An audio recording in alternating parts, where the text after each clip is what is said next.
What's going on, Bears fans? Welcome to another episode of Chicago Bears Central, your number one spot for everything Chicago Bears related. On today's episode, we'll be talking about Darnell Mooney saying he wants to be the best player in the NFL. We'll also talk about my list of things that I'm still looking forward to as we head towards the 2022-23 season with this new regime. Lastly, we'll also be getting into why and how N'Keal Harry can maybe be an Allen Robinson replacement. We'll get into all that and more on today's Chicago Bears Central. You are now tuned in to Chicago Bears Central, your number one place for all Chicago Bears news and content.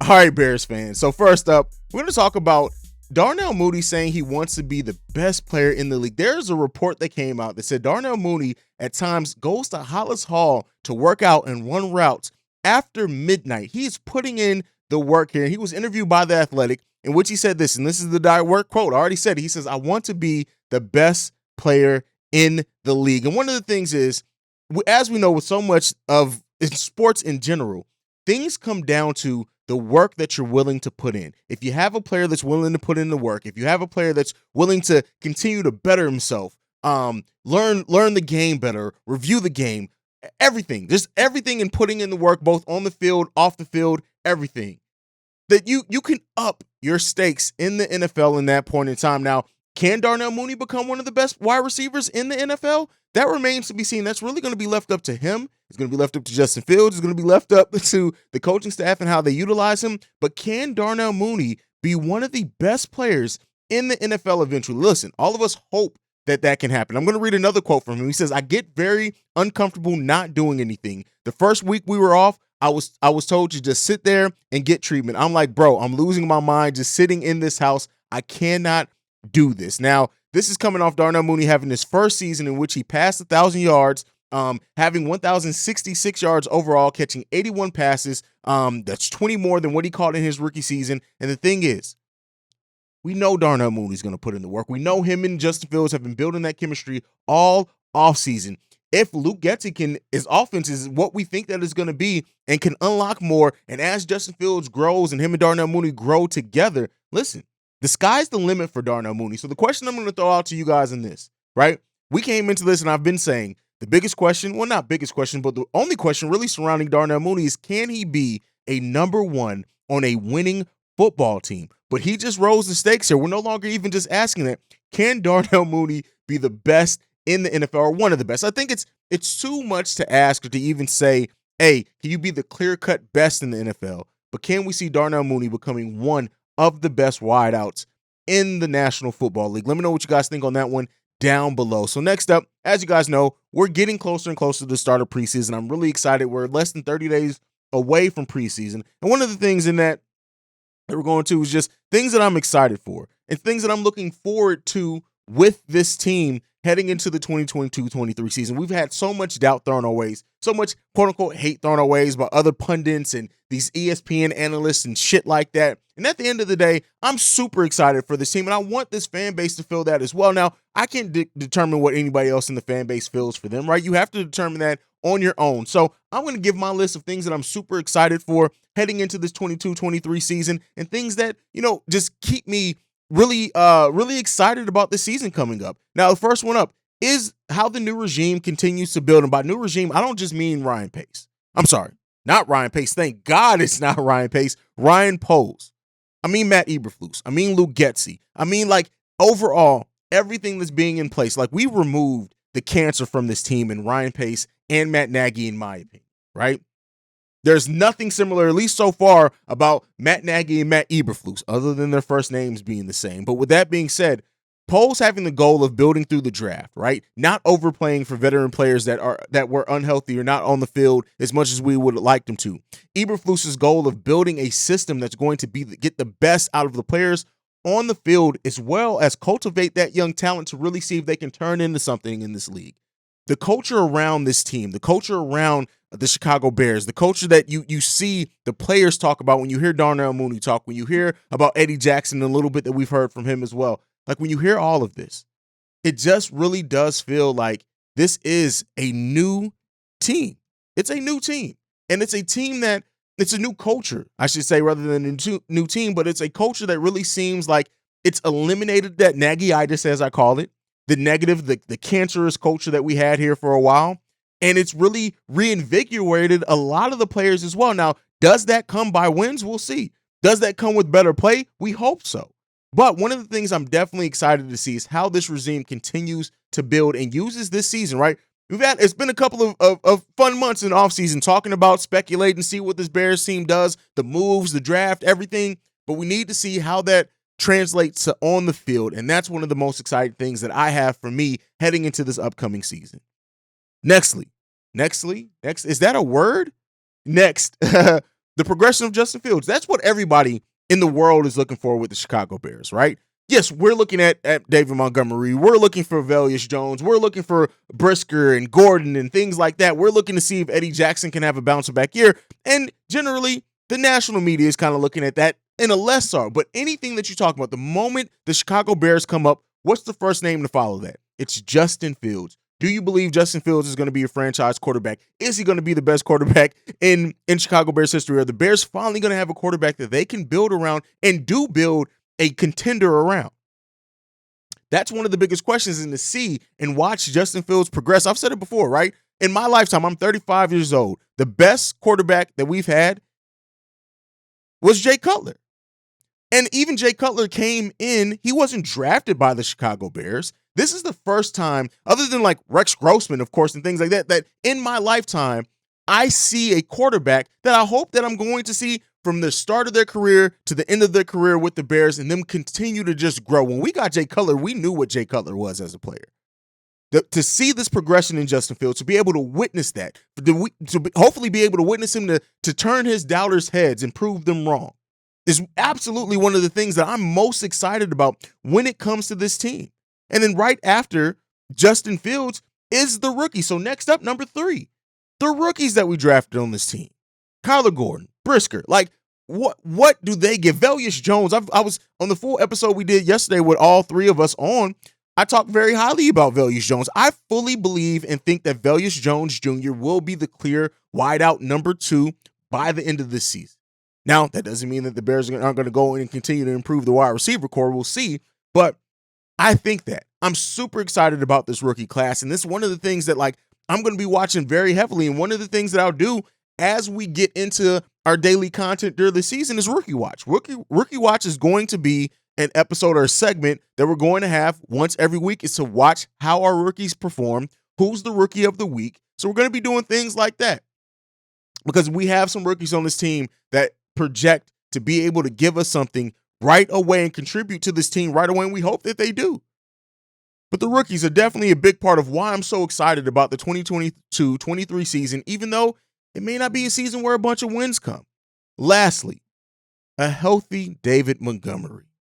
David Montgomery is going into a contract year. Now, while Khalil Herbert did step into his spot and help greatly when in those 4 games he was out, as him and Damian Williams as well, I'm super excited to see what David Montgomery does in a contract year. Does he play well enough that the Bears just say, hey, we can't let this guy go? That storyline is going to be one of the biggest things that I watch this season, because we know what David Montgomery can do when healthy. We know how dangerous he can be, but is he going to be dangerous enough that the Bears are going to force the Bears to re-sign him in a league where it's kind of easy to replace running backs? But that storyline is definitely one of the things that I'm excited about as well. And then lastly, one of the guys I talk about a lot, I talk about almost every time, is Cole Kmet. If Cole Kmet gets on, right? If Cole Kmet is better utilized, if he continues to be able to have the yards per reception that he gets on the regular, while getting into the end zone, while blocking some, while just being that tough tight end, it can be so important and do so much for the Chicago Bears. So those are the things that I'm looking forward to and watching out that have me excited still for this season, even though it's a season where we're not projected to get a lot of wins. Let me know down below, what are some of the things you're most excited about heading into the season and you're going to be looking forward to that keeps your excitement levels high, even though we get a lot of hate thrown our ways. But lastly, now we know, last topic of the day, we know that we just acquired wide receiver N'Keal Harry.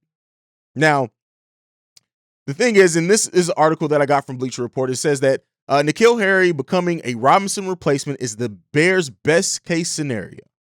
Now, that's a high expectation to have for a player that in their time has not shown very much. Now, one could say, is it that he wasn't given the opportunity to show much? Was he not given the correct opportunity to develop into the player that he could be? Well, hopefully we see that answered, whether or not it can, if he's going to turn into that on the Chicago Bears roster. But when you look at a young 24-year-old wide receiver that's well over 6 feet tall, 25 pounds, that's a big target for Justin Fields, and one of the biggest targets other than St. Brown that we're going to have. Now, what does that mean that he's going to do, right? Looking at some of the things from him, he did struggle looking at his tape to get separation at times.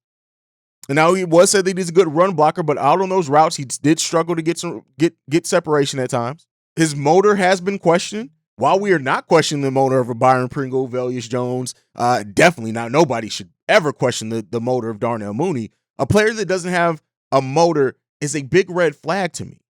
But were those motor questions due to just him being on a team that didn't believe in him? They drafted him and didn't believe on him. And then the thing is that it's low risk, possible high reward. This guy, keep in mind, N'Keal Harry was drafted ahead of Deebo Samuel, DK Metcalf, AJ Brown, and Terry McLaurin. Half of those names are names that Bears fans hope that we wanted us to try to go and pursue at one point during this offseason. This guy was drafted ahead of all of them. So what does that mean? Right? I think it's way too much of a ask to say, can he be an Allen Robinson replacement? I don't need him to be that. I don't need him or want him to become that, so to say. I want him to become his own player. But the one thing that I do want from him is to show that he belongs on the field, is for him to earn snaps, earn to be targeted, work his way through that, come into this training camp for the Chicago Bears. He wanted a trade before last training camp. Use this fresh start to show and prove what you can be in this league. And if this hits, if this works, we know Ryan Poles, I've said for so long, he takes calculated risks. There's so many prove-it deals on this team, and N'Keal Harry becomes the latest player who comes in to the Chicago Bears, and that is going to have to prove it if they want anything on this team. And I don't know enough about him to say whether I believe it or not, right? Everything that I'm going off of is speculative, rumors, or things that have been said about him before a player, for me, right? If your motor is questioned, if your get up and go is questioned, and you get a fresh start, it's time to prove those doubters wrong. And I know there's going to be so many think pieces and episodes and everything posted about N'Keal Harry. Hell, we've done 2 of them here already. But I want N'Keal Harry to be able, I hope that N'Keal Harry comes in, and regardless of whatever he proves, at this point, giving up a 7th round pick, even if he ends up being a receiver that you can use in specialty situations, but he can go out and get it done, that's more than worth than what Ryan Poles gave up to bring in N'Keal Harry. Will N'Keal Harry be the first big, right? And we like the drafts, all that, but this is a major bet on a player. Now, again, major in the sense that they didn't give much up for him, but he comes in with almost everything physically that we were lacking in this wide receiver core. Does he end up actually bringing that and turn that into a reality for the Chicago Bears? That's the biggest question. And if he does, C-Dub, one of my co-hosts on the show, in the very first episode we did, asked if Ryan Poles is going to end up being a genius or a jackass. And it's deals like this that, if they pan out, can go and show that Ryan Poles is indeed a genius. So we'll see how it works out. And we'll see what we hear about this player as training camp gets closer, as the preseason goes on. We'll see. And hopefully he's given every opportunity. No, not given. Hopefully he earns every opportunity that he gets on the Chicago Bears team to be able to give that and show us what he can do on the field. But that is it for Chicago Bears Central Daily today. I appreciate you guys so much for tuning in. Make sure you're following the show at Chi Bears Central. You can send us any feedback, questions, comments, concerns, ChicagoBearsCentral@gmail.com. And lastly, and somebody did leave a voicemail. And so the voicemail is shared between Bull Central, Bear Central, and Sky Central. I'll change it so when you pick up, it just says Bull Central because that was the only show when I originally created. So the voicemail I'll change, but this is the correct voicemail. So if you hear Bull Central, it's the correct voicemail. But the number to do so, 773-270-2799. Thank you again for tuning in to Chicago Bears Central. I'm Haize. You can follow me personally at CEO Haize. That's CEO Haize. But bear down, people. Like I like to end every episode on. Go Bears. Love you guys. Peace, y'all. This has been a presentation of the Break Media.